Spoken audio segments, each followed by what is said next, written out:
l'únic càrrec per la conferència del submarinisme.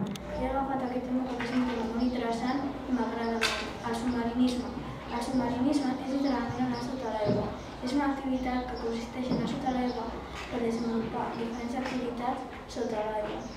El submarinisme a vegades pot tenir una finalitat personal o esportiva.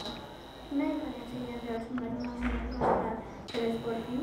El submarinisme professional és el que es fan les tasques de neteja de naus, la col·lecció d'espècies, etc.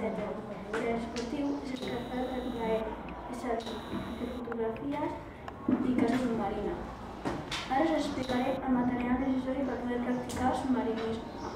El material necessari per poder practicar submarinisme és un equip lleuger, és a dir, traje de neopreno, aletes que es posen als peus o els que es posen a les mans i una mascarilla per a la visió. Ja, si volem fer un submarinisme més professional, hem de tenir en compte un traje més pesat, és a dir, un gonat d'oxigen, un traje de neopreno més pesat i una armilla per poder pujar a la superfície. Ara us explicaré els avantatges i perills del submarinisme. Els avantatges del submarinisme és que les persones realitzen tranquil·litat i relaxació, millora la confiança de la persona i l'estrès, etc.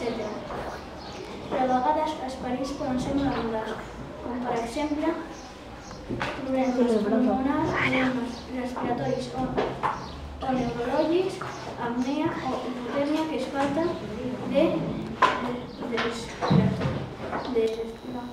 Ara us explicaré els llocs on es pot practicar submarinisme. Els llocs on es poden practicar submarinisme és en qualsevol lloc d'una comunitat del mar sigui adequada per poder practicar-lo. Però uns llocs que es poden practicar submarinisme són les Illes Balears i la Costa Brava, on la fauna marina és molt abundant.